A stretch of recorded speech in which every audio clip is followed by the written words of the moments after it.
souvenez-vous, lors du cours précédent, on avait défini en fait que la liste Poké au début, ce serait cette liste Poké originale. Et cette liste Poké originale est différente un peu, puisque l'image, en fait, je l'ai mis en required. Donc vous pouvez très bien dire, bah oui, mais finalement, en fait, cette liste Poké, on n'en a plus besoin du tout, parce que c'était juste pour un test. Donc, on va la supprimer, ou on va mettre undefined. Donc là, il n'est pas content, c'est juste qu'il faut mettre le type. Donc, c'est encore une fois... donc ça permet, en fait, TypeScript, d'un côté, c'est embêtant, parce qu'il va souvent vous enquiquiner avec toutes ces erreurs de rouge et tout, mais de l'autre, ça vous permet d'être très rigoureux. Parce que là, par exemple, je sais très bien que dans le type, ça va être ça, j'ai tous les éléments, donc là, il va me dire que c'est pas le bon type, etc. Donc ça permet d'être très rigoureux. Donc là, j'ai mis undefined, c'est-à-dire qu'au début, on va dire qu'il n'y a pas de Pokémon. Donc là, normalement, c'est bon, on ne devrait plus avoir l'erreur de URI, sauf que là, une autre erreur arrive. Et c'est assez embêtant parce que finalement, là, on est... Pourquoi il y a cette erreur? Cette fois-ci, comme je vous le disais, en fait, il est asynchrone.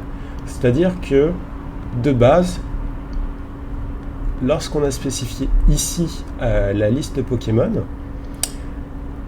il ne va pas attendre qu'on récupère la liste Pokémon. Il va directement passer le premier objet de la liste Pokémon. Et la liste Pokémon qu'on avait définie au début, c'était undefined. Et donc, en fait, il va juste lui passer undefined. Et quand il va essayer de chercher counter Pokédex de undefined, bah, vu que c'est undefined, il ne va rien trouver. Donc là, vous pouvez vous dire, bah, on n'a qu'à juste mettre un premier exemple assez bateau où on fait juste ça. Mais c'est un peu une manière assez sale de faire ça. Donc pourquoi est-ce qu'on ne ferait pas un loader, en fait, tout simplement, afficher un loader en attendant que la liste soit récupérée pour de bon. Donc on va faire ça. Je vais définir un booléen, en fait, puisque je vais me servir de ce booléen pour savoir si les datas ont été reçues ou pas. Et donc au début, je vais dire is data received. Donc au tout début, elles ne le sont pas. Et c'est seulement quand on va récupérer la liste, donc ici, qu'on va pouvoir dire set data is data received, et on va lui mettre true. Voilà. De cette manière, une fois qu'il a défini la liste et qu'il a reçu, il peut seulement l'afficher. Et donc ici, on va réutiliser la ternary operation qu'on avait définie au début. Et on va dire is data received. Donc dans le cas où elles sont reçues, souvenez-vous, on retourne le premier élément. Et dans le cas où elles ne le sont pas, donc là je vous invite à chercher sur React Native loader. Est-ce que c'est bien? Activity indicator, voilà. Et en fait, on va utiliser cet activity indicator. Donc, comment il marche? On va dire en size large. Voilà. Vous pouvez ensuite modifier la taille. Et on va dire activity indicator size large. Ah, est-ce qu'il a impec? Donc, pour résumer, tant que les datas sont pas reçues, il montre l'activity indicator, et une fois que les datas sont reçues, c'est cette liste-là qui va montrer. C'est cette Pokémon info-là qui va montrer avec la liste Pokémon et donc le compteur du Pokédex. Donc on va tout de suite reload. Donc déjà il nous affiche plus d'erreur, c'est bon signe. Et il nous affiche plus rien, c'est mauvais signe. Ah voilà. Donc impec. Donc là, ce qu'il nous a fait, c'est on a bien Bulbizarre en français. Donc avec le level Pokémon que j'ai défini, 15, que c'était un mâle. Et donc si on appuie sur les autres, on a forcément toutes les images qui apparaissent. Donc on a notre premier Pokédex qui apparaît. Les images prennent peut-être un peu plus de temps à charger, parce qu'en fait, à chaque fois c'est l'URI, du coup il récupère l'image. Mais c'est pas non plus désastreux. Une autre solution qu'on aurait pu faire, c'est prendre toutes les images, les récupérer en local et les enregistrer en fait, mais c'est pas non plus la meilleure des façons de faire. Mais vous voyez, c'est acceptable quoi, cette petite latence. dans tous les cas, il y a une latence liée en fait au rendu de l'image et du fait qu'on augmente. Impec. On va juste tester que l'Activity Indicator fonctionne bien, puisque je vais par exemple faire le cas où en fait il ne va jamais faire la réponse bien, puisqu'il restera dans le catch. Et donc si tout est bien fait, il devrait... Peut-être qu'il faut reload, voilà. Si tout est bien fait, il devrait en fait, à la place d'afficher une image, afficher une boucle. Mais il ne l'affiche pas. Donc là, c'est... Pourquoi il ne l'affiche pas ?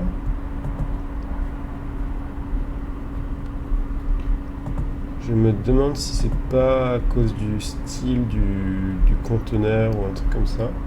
Donc je vais juste tester avec un texte à la place de... Parce que ça se trouve c'est l'Activity Indicator que j'ai mal défini. En ce moment j'ai relancé l'application et donc... Ah. Et donc j'ai bien l'image This is loading. Donc ça doit venir en fait de l'Activity Indicator qui était pas assez visible ou quelque chose comme ça. Mais en gros l'idée c'est que This is loading est en train de charger.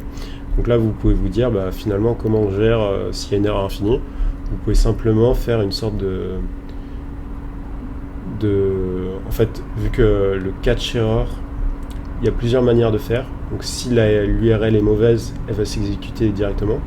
Mais autrement, s'il est en train de taper dedans et que pour une certaine raison, il va quand même exécuter au bout d'un temps. Donc l'erreur, elle ne va pas s'afficher tout de suite. Et donc en fait, l'idée c'est que lorsque vous avez l'erreur, vous catchez l'erreur, là vous exécutez une nouvelle fonction qui dit par exemple This is no longer loading, there is a problem with the fetching. Like it's not possible, this is a bug. Un truc du genre. Voilà. Donc, juste avant de terminer sur ce chapitre, je vais rentrer plus en détail sur les use effects. Donc là, on a vu un use effect en fait qui va s'exécuter dès le lancement de l'application. Donc, c'est-à-dire que en fait, dès qu'on va accéder à cette view, ce use effect va se mettre en place. Mais ce n'est pas le cas de tous les use effects. Donc, vous vous souvenez de cet arrêt vide ? En fait, cet arrêt vide, je ne sais pas si on peut avoir accès à la documentation. Ouais, un peu, ouais. Voilà. Donc, lorsque vous l'avez en surbrillance, vous pouvez voir un peu l'effect. Là, en l'occurrence, c'est la fonction qui va s'exécuter. Et ensuite, vous pouvez voir les dépendances. Donc, les dépendances, ça va le arrêt. Et donc là, il dit, si c'est bien présent, l'effet va s'exécuter que si la valeur dans la liste change. Donc ça c'est très très utile et très très important, puisque on peut très bien dire donc vous vous souvenez par exemple on peut lui faire regarder la liste Pokémon, et là ce qu'on va lui dire c'est console.log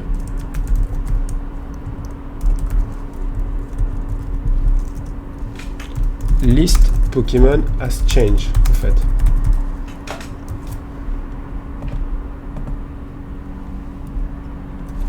Donc je vais juste supprimer ce URL là comme pour plus de visibilité. Et en fait ce qu'il vous dit c'est que dès que la valeur en fait de cette variable là, donc list Pokémon qui est un state qui peut prendre des valeurs différentes, va changer, il va vous l'indiquer. Donc il vous l'indique une première fois lorsqu'il débute l'action, et une deuxième fois en fait là cette fois-ci ça correspond en fait à il vient de fetcher. Et il va exécuter cette liste Poké une seconde fois. Donc, ça peut notamment être... C'est très utile en fait. Et ça peut être autrement. Imaginons dans le cas présent. Donc, counter has change. J'ai envie de, lorsque j'atteins le nombre 5 de counter, de dire, je reçois un message du professeur Chen qui me dit... que j'ai vu 5 Pokémon.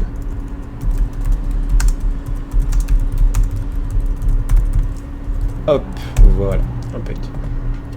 Et donc si je relance l'appli, donc je te disais mon ordi n'est pas du tout puissant, et donc là je viens de charger, j'ai bien le Pokémon ici, et donc je vais l'exécuter le compteur plusieurs fois. Voilà, on voit bien que j'ai l'indication qui va changer, et lorsque je vais atteindre le 5e Pokémon, voilà. Ah, oui, c'est ça, puisque c'est la valeur du compteur qui va changer. Donc là, j'ai vu 5 Pokémon have been discovered. Il y en a peut-être 6, parce que vu que le compteur commençait à 0, il y a peut-être un petit décalage, mais enfin bref, vous avez l'idée. Et ça permet en fait de, plutôt que de le définir là où on devait faire une exception en disant si le compteur, etc., on peut carrément le définir ici. Et c'est très utile, notamment si vous voulez mettre plusieurs variables. Donc là, il y avait le compteur Pokédex, mais on peut imaginer une autre variable, comme par exemple, je sais pas, par exemple la liste des Pokémon, et vous voulez dire quelque chose qui dit si le compteur de Pokémon est de 10 et que la liste de Pokémon est de 20, bah c'est tout à fait possible, par exemple, a été changé, etc. Donc de cette manière, vous pouvez en fait regarder, observer en fait de manière dynamique plusieurs éléments, et vous pouvez exécuter des actions, enfin des effets, c'est-à-dire des appels à des fonctions en fonction de ceci. Donc c'est très très utile, et je vous invite à les utiliser.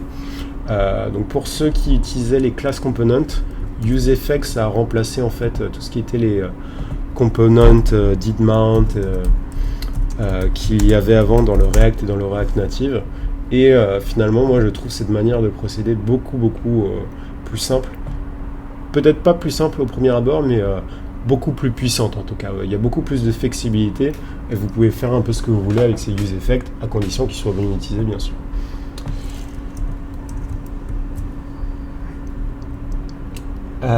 Juste avant de se quitter, je vais vous donner des petits devoirs. C'est-à-dire que ici, en fait, finalement, le level, il est toujours à 15. Mais moi, en fait, j'ai envie de faire quelque chose. J'ai envie de level between 40 and 80. En fait, j'ai envie que le niveau il soit défini de manière dynamique et qu'à la place d'avoir toujours le même nombre, ce soit un nombre qui soit tiré au hasard. Donc, comment utiliser ça ? Généralement, vous allez sur Internet. Vous pouvez taper genre JavaScript random number, donc ça veut dire generate. Et en fait, souvent, donc moi, ce que j'adore, c'est le forum Stack Overflow. Ici, vous avez vraiment en fait des fonctions à utiliser. Donc, par exemple, vous pouvez juste copier-coller cette fonction. Comme elle est très utile, vu que vous l'utiliserez sûrement plusieurs fois dans l'application, vous pouvez ici définir un folder. Ah non, il y a déjà un folder qui s'appelle util, donc on va l'utiliser. Et on va définir ici en fait tout ce qui est math. On peut l'appeler math, ouais, on peut l'appeler math. Puisqu'en fait ça... Non, on va l'appeler utile plutôt. Utile. Et vous pouvez en fait définir ces fonctions qui vont permettre de générer soit un nombre arbitraire, soit un entier arbitraire. Donc dans le cas présent, on va utiliser getRandomIt, et donc j'exporte cette fonction, je viens ici, voilà, et je vais dire entre 40 et 80. Donc là, vu qu'elle est en rouge, bien sûr, quick fix, il faut juste l'importer. Et donc normalement, si vous avez bien tout défini, si tout est dans utile, ce qu'il va faire, c'est à la place d'avoir un niveau fixe, voilà, là il l'a rechargé. Là, vous avez bien un niveau qui varie à chaque effet. Donc ça permet de rajouter de l'aléatoire, et c'est notamment ce qu'on a dans le jeu Pokémon, puisque les Pokémon qui vont rencontrer sont tous de niveaux différents. Vous pouvez faire pareil pour Ismail. Vous pouvez générer... donc là, comment ça va marcher en fait ? Vous allez générer un nombre aléatoire. Donc par exemple, vous pouvez générer entre 0 et 1, et vous pouvez dire s'il est inférieur à 0,5, je lui attribue la valeur true. S'il est supérieur, je lui attribue la valeur false. Donc ça c'est fait. Et enfin, une dernière chose qu'on va faire pour faire plus de fun, c'est j'ai envie de shuffle le array. Donc shuffle, ça veut dire le mixer en fait, de manière à plus avoir les Pokémon dans l'ordre, mais avoir des Pokémon différents. Donc comment je fais ? Je vais aller sur internet, j'ai tapé JavaScript shuffle array. Donc là, voilà, et j'ai une réponse ici, donc je peux regarder dans d'autres forums, etc. Et là, donc, j'ai différentes fonctions. Et j'ai juste utilisé cette version, vu que ça a l'air d'être la plus récente. Donc, E6 version. Si vous voulez, il y a l'explication ici qui est donnée. Donc, c'est des algorithmes, en fait, qui se basent sur les mathématiques. Ça n'en a pas l'air, mais c'est, de base, c'est assez ingénieux, en fait, de mélanger un tableau de manière random. Donc ça n'en a pas l'air comme ça, mais je vous invite à y penser notamment. Vous pouvez lire ceci, c'est super intéressant, c'est des mathématiques basiquement. Et donc c'est bien d'utiliser cette méthode, puisqu'elle va vous donner une méthode optimale. Donc je fais juste ça avec vous pour voir si tout marche bien. Là pareil, je vais l'exporter. Et comme je vois qu'il retourne en fait le array directement mélangé, je peux ici, donc, à la place de lui passer le new array, je vais lui passer le shuffle new array. Donc je vais le mélanger en fait juste avant de lui passer pour la setlist. Et donc je l'importe une fois de plus, et là normalement, si tout est bon, je reload pour pas avoir de mauvaise surprise. Et j'ai une bonne surprise. Bon, c'est vraiment très très lent ici. Je suis désolé, hein, mais j'ai prévu d'acheter un PC plus puissant cette année. Et là, il me dit que ça marche pas, notamment parce que ce n'est pas une fonction. Car, bien sûr, je n'ai pas sauvegardé ici. Donc, il y avait un rond blanc. Donc là, j'ai toujours mon this is loading qui est lié à une erreur. Et donc Weedle, Astico. Et donc juste avant de vous quitter, on vérifie que l'application marche bien. Et en effet, ça marche bien. Donc là, par exemple, j'ai Electech. Voilà, c'est vraiment Eevee, donc c'est Evoli, il me semble. Ça prend un peu de temps à charger. Ouais, ça marche bien, mais ça charge un peu. Et donc on a bien les Pokémon au hasard, distribués de manière au hasard. Et ce qui est bien en fait ici, c'est que à chaque fois que vous allez demander l'application, le shuffle sera différent, et donc vous ne retomberez jamais en fait sur les mêmes Pokémon ensuite. Voilà, donc juste avant de se quitter, je vais vous laisser un petit to-do. C'est que ici, j'aimerais récupérer le type du Pokémon en plus. Donc, comment faire? Je vous laisse deviner. Mais en fait, l'idée, c'est que vous vous souvenez au début, donc ce lien-ci. En fait, ce lien-ci, lorsque je l'aurais requêté, j'avais des informations plus détaillées sur le Pokémon.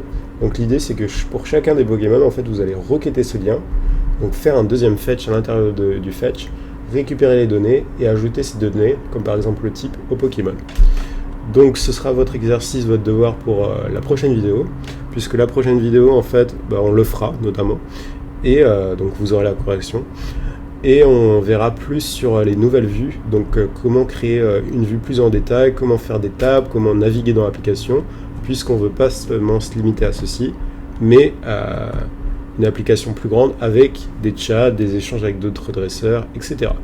Donc merci beaucoup d'avoir visionné cette vidéo et je vous souhaite une bonne journée à tous.